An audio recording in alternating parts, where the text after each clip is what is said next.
Hello and welcome to day 6 of our 12 days of English whiskies. I'm joined again by Mr. Luke John. Konnichiwa.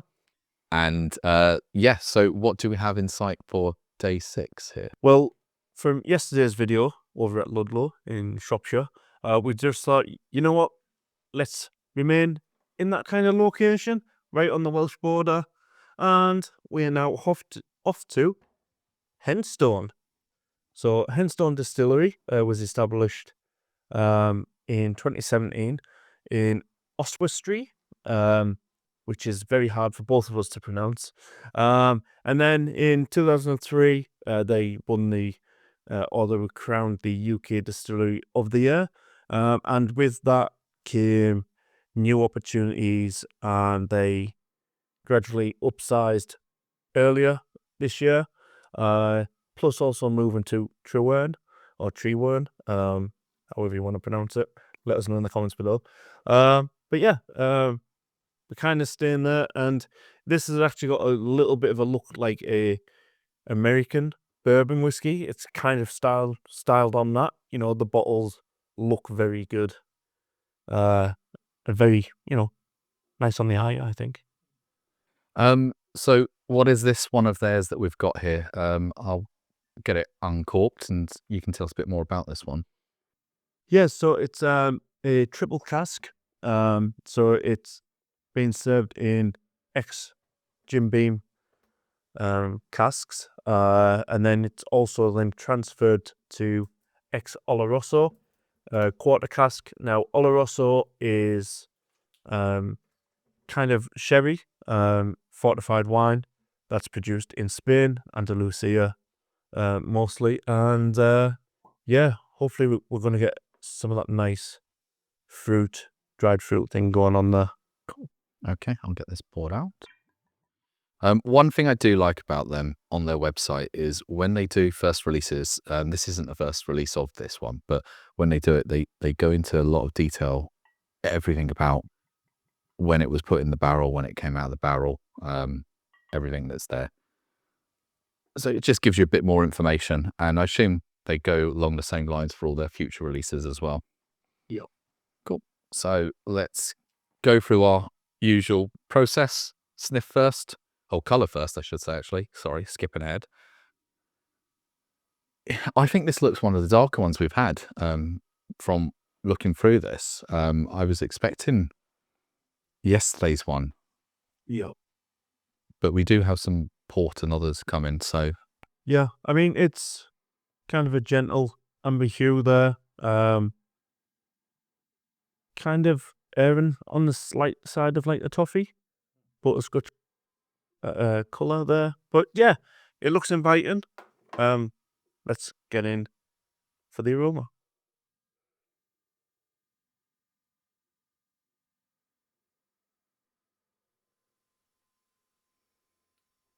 Strangely, it smells very warming. Very warming. There's kind of dried fruit going on there. A subtle sweetness, not too much, but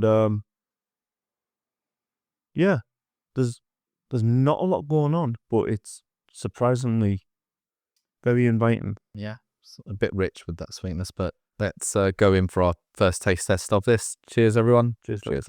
Cheers.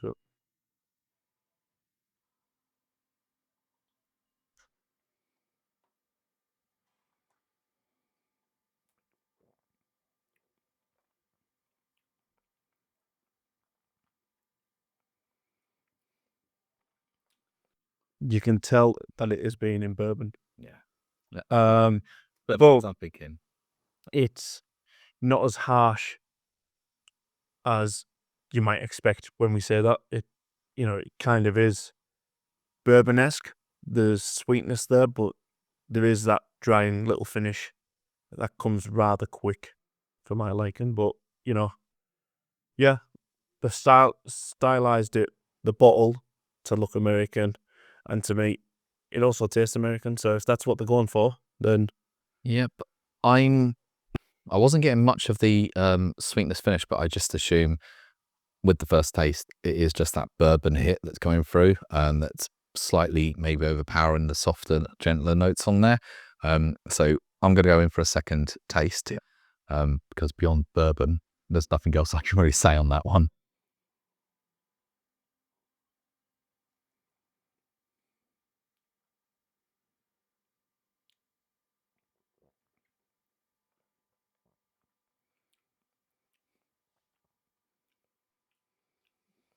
There is a slight,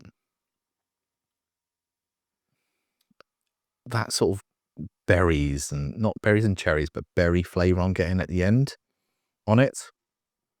But the bourbon is overpowering for me in a sense of that is the core flavours, the pepper, the drying, the heat that comes and goes.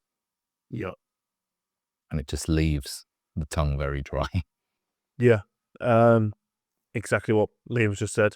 It's kind of, I would class that really as bourbon than whiskey. But yeah, I mean, let's add a pipette of water and see if anything changes, because as we know by now, if you've been watching along, you'll know that it can open up the oils and the flavours and the aromas.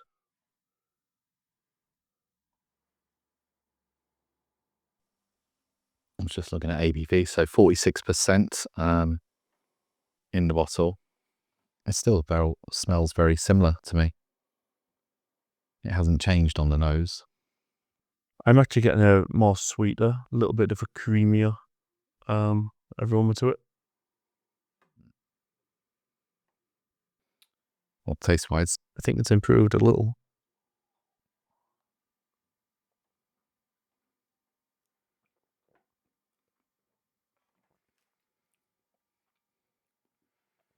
gotta let the bourbon elements go by because they're still there. That's the first things that hit you. It's not as drying. It's kind of, it's leaving a little bit of moisture there, a little bit of a sweetness there. But again, you know, it's more bourbon than anything. Yeah. It's bourbon. There's nothing wrong with bourbon. And it's been aged in ex-bourbon casks, which always will impart flavors. And I'm assuming this could be first fill. Yeah, because of the amount of bourbon flavors coming off it. Yeah, it's bourbon-ish whiskey. Yeah, it's whiskey without the E. Yeah, go out, do try it. It's always nice to support local distilleries, or, in our case, national this time around. And yeah, if you live next to Shropshire, why don't you just pop in and see all the other things, exciting, wonderful things that they've got going on. So very close to Welshpool, just across the border.